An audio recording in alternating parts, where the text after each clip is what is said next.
So I don't usually make unscripted videos like this, but it just didn't really feel right to script what kind of happened with the recent BioWare studio update. So yeah, let's dive into it. So what happened was BioWare released a studio update on Wednesday, Jan 29th, that basically said absolutely nothing about layoffs, but the entire writing team and editing team of BioWare was laid off. So the first paragraph doesn't really matter, turning towards the future, da-da-da. Now that the Veilguard has been released, a core team is developing the next Mass Effect game. Nothing new here. They do confirm that a few of those vets are Mike Gamble, Preston Wetamaniak, Derek Watts, and Parrish Lay. I think I covered this about 2 weeks ago that those 4 were probably already confirmed. So nothing new in that paragraph. This is the heart of it that kind of caught me off guard, I guess, when I was reading it yesterday. So in this part, it just talks about how they're going to have a fierce commitment to innovating, and they want to challenge themselves to think deeply about delivering the best experience to their fans. We are taking this opportunity between full development cycles to reimagine how we work at BioWare. This paragraph is the one that decides to not use the word layoffs or even thank the people being let go, which just is a take. So first we're going to go through it. Given this stage of development, we don't require support from the full studio. We have incredible talent here at BioWare, and so we have worked diligently over the past few months to match many of our colleagues with other teams at EA that had open roles that were a strong fit. Today's news, which they haven't actually mentioned in the blog at all, will see BioWare become a more agile, focused studio that produces unforgettable RPGs, da-da-da-da-da. So yeah, they say today's news without ever saying what the news actually is.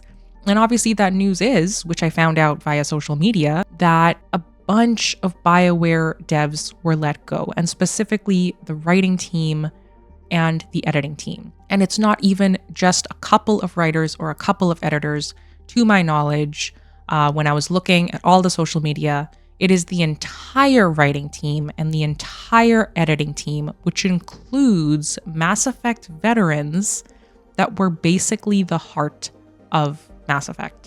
So the reason I decided to title this video that these layoffs have cut out the heart of Mass Effect is because of these very talented individuals that were let go, namely the lead writer on the Veilguard, Trick Weeks, who also wrote on every single Mass Effect and was basically in charge of writing the characters like Jack, Kasumi, Tali, and Mordin. Trick literally wrote Mordin's character arc, which is the most hard-hitting and emotional character arc journey that I've ever seen.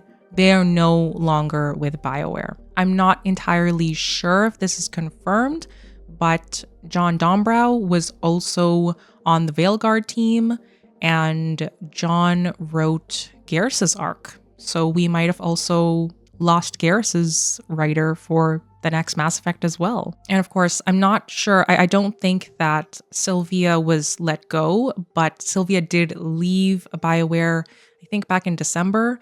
So Sylvia Faketa-Kuti wrote Liara in Lair of the Shadow Broker, as well as, I believe, either parts or entirely of her in Mass Effect 3.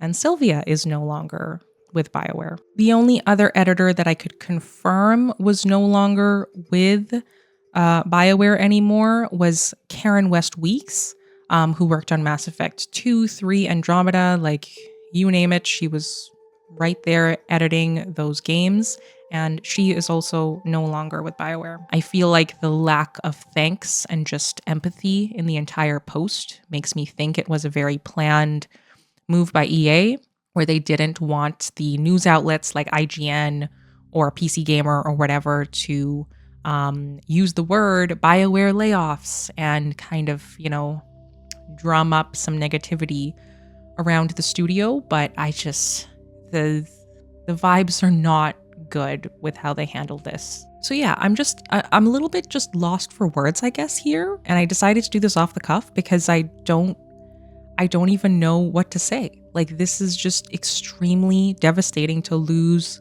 this core of writers who just truly did write some of the most emotional, hard-hitting character arcs for characters that we love. And they're no longer with the studio, all because either EA or whatever the online gaming community was screaming and crying about, they viewed this as a necessary move to take out the writing team and the editing team for BioWare.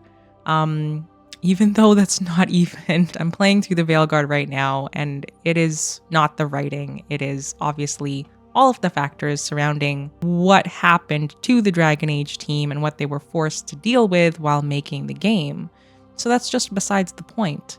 I've covered extensively in so many videos how Shepard is probably coming back in the next game. And I'm pretty sure, at least for me, that if Shepard is brought back, that most fans would also want some of their squad mates who played with Shepard to also be there.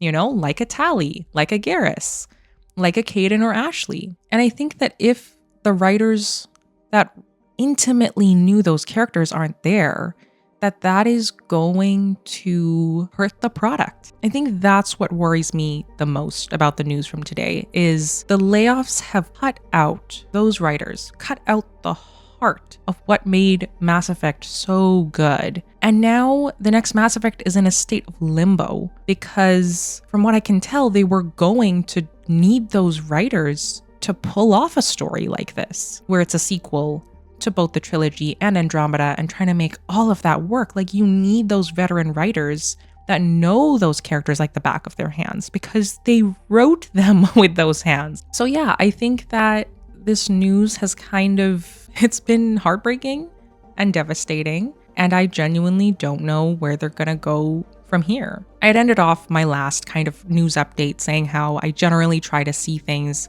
with a positive view and, glass half full perspective. And if I had to say anything on that front, I would say we have to just trust in Mary DeMarle. I still do trust that Mary can pull this off, but she's going to need a writing team that is willing to hit those levels that previous core writing team had hit, because they knew what they were doing. So yeah, this is all really doom and gloom. So just gonna end it off on a hopeful note. And I think that we all kind of need that right now. So yeah, just enjoy this look at the next Mass Effect, and hopefully better times are ahead. I'll see ya in the next one.